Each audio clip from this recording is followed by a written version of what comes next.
și pe care o să îl transport.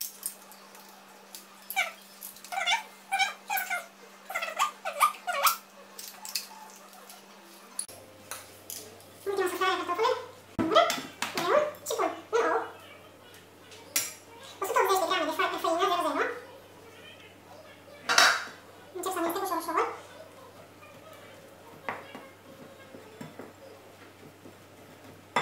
Îmi fac niște cartofi mai făinoși, că eu nu folosesc cartofi făinoși când fac carbonat de cartofi, când fac gnocchi. Aici am pus 40 de grame de parmezan ras și adaug și 5 grame de praf de coc special pentru tortul sărate.